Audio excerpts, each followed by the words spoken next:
Hello friends, मेरे Amit computer tutorial में आपका स्वागत है। आज आपको बताया जाएगा व्हाट इज कैश मेमो के बारे में। टैली में आता है what is cash memo. Cash memo क्या है? पिछले दिन हम लोग जाने थे इनवॉइस बिल के बारे में। आज हम लोग जानेंगे कैश मेमो के बारे में।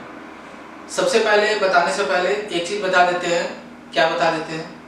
मेरे चैनल को लाइक और सब्सक्राइब कीजिए, बेल बटन जरूर दबाइए। जितना भी वीडियो हम अपलोड कर रहे हैं कम से कम उसमें एक एक करके लाइक जरूर कीजिए।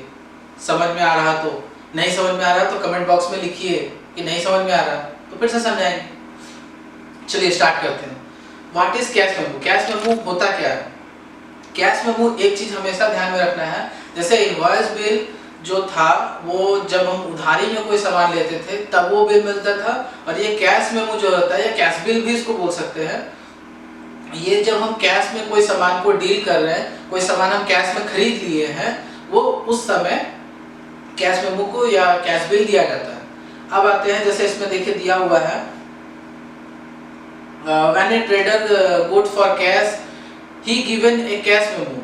अगर वो ट्रेड गुड्स जो भी सामान खरीद रहा है वो कैश में खरीद रहा है तो हम उसको कैश मेमो देंगे। When A trader purchase good for cash he receive A cash memo. अगर जैसे आप जो भी वही चीज दिया हुआ, अगर परचेज कर रहे हैं आप कैश में तो आपको एक कैश मेमो दिया जाएगा। सबसे पहले इसमें होता क्या क्या है, इसके अंदर क्या क्या चीज मैंडेटरी रहता है इसके बारे में जानते हैं। Name and address the supplier और परचेजर, ये दोनों का रहना चाहिए। जैसा कि हम लोग इनवॉइस बिल में भी जानते थे वैसे ही इसमें कैश मेमो में भी है। सप्लायर का नाम, एड्रेस और आपका परचेजर का नाम और एड्रेस, ये फुल डिटेल होना चाहिए। Serial number of cash memo, cash memo का एक सीरियल नंबर होना मोस्ट इंपॉर्टेंट है। इन केस अगर आपका कोई प्रॉब्लम हो जाता है या वारंटी वगैरह में इशू हो जाता है तो आपको कैश मेमो का नंबर से फिर आप निकाल कर देख सकते हैं। ये भी दो रहता है इसमें, जैसे आपका एक ओरिजिनल कॉपी, एक डुप्लीकेट कॉपी, इसमें भी दिया जाता है, आगे जाके पता चलेगा। उस सीरियल नंबर पता चल गया। अलग अलग जो भी कैश मेमो का जो नंबर रहता है, सीरियल नंबर 1 2 3 4 या फिर अलग अलग रेफरेंस नंबर भी होता है। उसका date of cash memo, cash memo का जो आज का जो डेट रहेगा, जिस दिन आप परचेज कर रहे हैं उस दिन का डेट होगा। उसके बाद customer purchaser owner number, sorry order number. Order number क्या होता है? ऑर्डर नंबर मींस आपका, जैसे बहुत जगह देखे होंगे कि ऑर्डर आता है कि आपका आज 100 नंबर पर ऑर्डर आया, 200 नंबर पर ऑर्डर आया। इससे क्या होगा कि हमको पता चलेगा कि एक दिन में एक सामान का कितना ऑर्डर आया है, इसलिए ये ऑर्डर नंबर भी दिया जाता है। डिस्क्रिप्शन ऑफ गुड्स, जो भी आपका जो सामान है उसका डिस्क्रिप्शन मतलब फुल डिटेल उसका होना चाहिए। जैसे हम लोग जीएसटी में HSN नंबर हुआ, आगे जाकर पता चलेगा HSN नंबर क्या होता है। उसका फुल डिटेल, उसमें क्या सामान है, उसका सीरियल नंबर, ये सारा कुछ उसमें देना पड़ेगा डिस्क्रिप्शन में। क्वांटिटी ऑफ गुड्स ये होना जरूरी है, कितना आपका सामान है। जैसे आप एक ही सामान, जैसे एक पेन आप 1 पीस ले रहे हैं या 4 पीस ले रहे हैं, वो भी क्वांटिटी देना जरूरी है। रेट ऑफ गुड्स, रेट होना जरूरी है, एक पेन का दाम कितना है वो देना जरूरी है। अमाउंट, टोटल अमाउंट लिखना जरूरी है।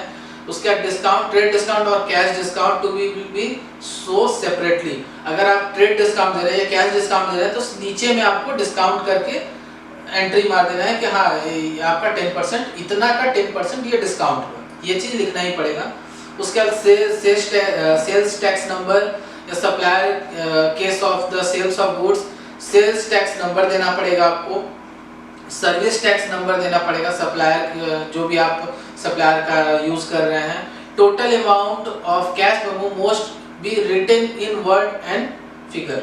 आपको जैसे मेरा हो रहा 1850 रुपये समथिंग हो रहा, तो या 19 या मान के चलिए कि 1000 रुपये हो रहा, तो यहाँ पर आपको 1000 तो लिखना ही है, और साथ ही साथ आपको नीचे में जगह बना हुआ रहता है कि आपको वो चीज जो रिटन में वर्ड में लिखना है। जैसे 1000 ओनली, ये चीज आपको लिखना ही पड़ेगा कैश मेमो। उसके बाद है cash memo must be signed by a duly authorised person.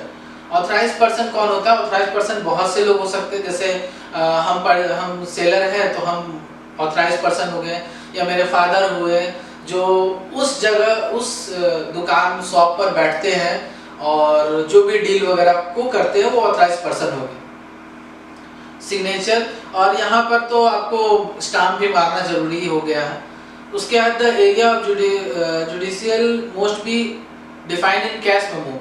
जो भी आपका कोर्ट से जो भी ऑर्डर आएगा, एक लिखा रहता है कि देखिएगा ये देखिएगा बहुत जगह लिखा हुआ रहता है कि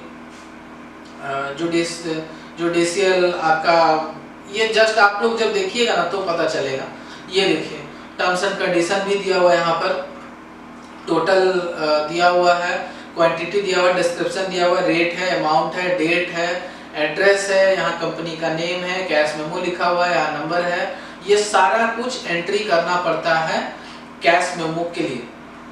फिर से बता देते हैं, कैश मेमो किसको मिलता है? जो कैश में डील करता है, जो साथ ही साथ आपको पैसा दिया और सामान लिया, उसी को ये कैश मेमो मिलेगा। इसमें आपको कैश मेमो में सप्लायर का नेम, एड्रेस, डिटेल आपका, उसके बाद क्वांटिटी, रेट और डिस्क्रिप्शन होना चाहिए, क्या सामान आप ले रहे हैं, डिस्काउंट देना है, और एक इसमें मोस्ट इम्पॉर्टेंट है कि जो भी आपका अमाउंट हो रहा है वो इन वर्ड में होना चाहिए, मतलब 1000 लिखना पड़ेगा, 1000 ओनली, ये चीज़ मैंडेटरी है। उसके बाद इसमें सिग्नेचर होता है, स्टाम्प होता है, और भी service tax, sales tax number वगैरह होता है इसमें। आज के लिए बस इतना ही। नेक्स्ट दिन हम लोग व्हाट इज डिस्काउंट के बारे में जानेंगे। तो मेरे चैनल को लाइक कीजिए, सब्सक्राइब कीजिए, और घर पर रहिए, लॉकडाउन का सहयोग कीजिए। Thank you.